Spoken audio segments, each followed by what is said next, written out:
Hello everyone, welcome back to the workshop. Today we are going to be working on something that gets overlooked in a lot of ironwork, and it may be the effect that you would like to go for or maybe not like to go for depending on your personal style. I'm talking about making your steel look more dramatic, giving it more pop or volume than what is already there. There's a couple ways you can take and do that. One of the ways that you can do that is on this base that I'm working on for this cross job. I'm going to just explain a real quick little thing about it. So, as you can see, that looks pretty dramatic. This here has not been polished, it's just been wire wheeled, and it's really brightened it up. But you can see the contrast between this point to that point, the light and shadow. It gives it a lot of contrast and therefore makes the steel look more dramatic, as opposed to something like that. That is a lot more subdued. This may or may not be what you're looking for in your pieces. So today I'm going to be showing you a really simple technique to where you can give the top of this piece a lot of pop. So we'll go into that, and I like to call it framing the steel or dramatizing the steel. And yeah, I'm going to show you my quick technique on that, and I'll catch you on the other side. Here we are at the wire wheel. The way I'm going to outline this piece, or I'm going to make it more dramatic, is I'm going to start by just taking and polishing or wire wheeling the very edge of the piece. I'm going to be using pretty good moderate to severe pressure on this, as I want to remove all the factory mill scale and any of the flame scale that happened when you cut out the piece. And what you're going to see is this is going to create like a false border. It'll almost look like there's a second piece put on here. This really stands out and pops whenever you use, paint to darken the surface finish, or once you finish the material itself. You will see a clear difference. The mill scale from the factory will turn a very dark color, as where the highlighted edge will really pop then in the finished product. This is something I like to think a lot about in my work.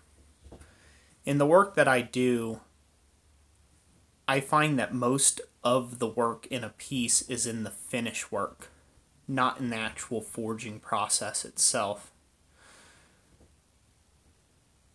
An instructor of mine by the name of Wayne Apgar really kind of put it best. He said shiny sells.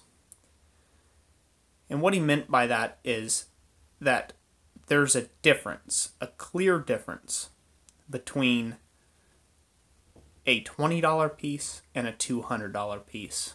And that difference is the finish work that was involved.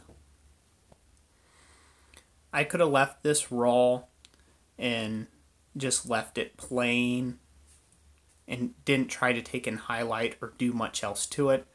And sure, it would have been fine, but it would have been a lower quality product.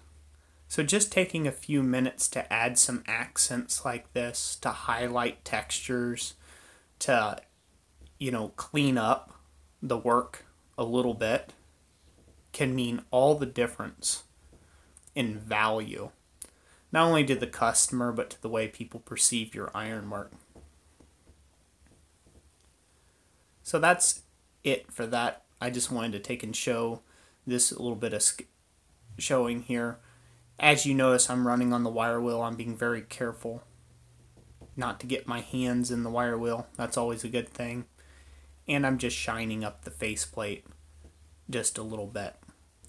As you can see, I'm not grinding down through the mill scale.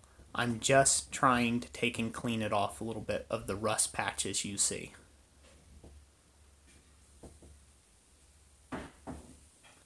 A little bit of finish work goes a long ways towards a customer's opinion of your work.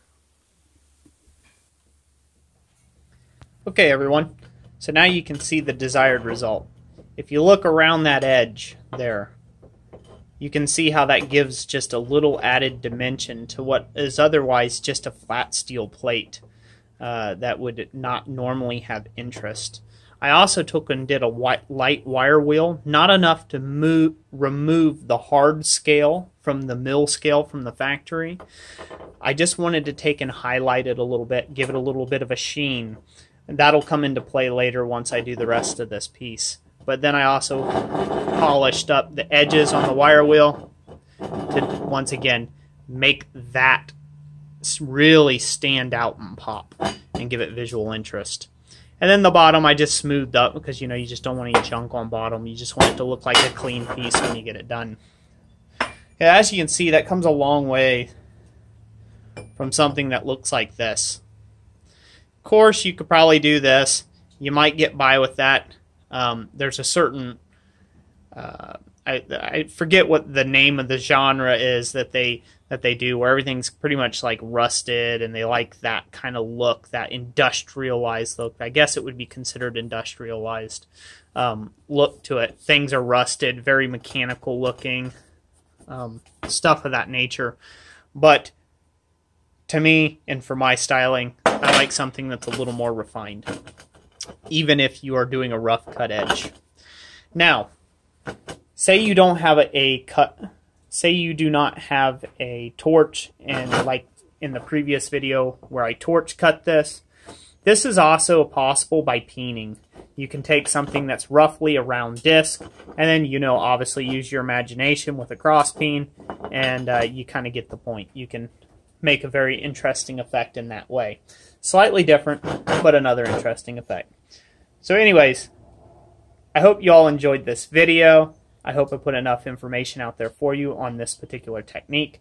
You'll see it a lot in my work, especially my ironwork. Not so much my copper work, although I do polished edges with some different tones and things like that. You'll see a lot of two-toning and stuff of that happening, framing my work piece.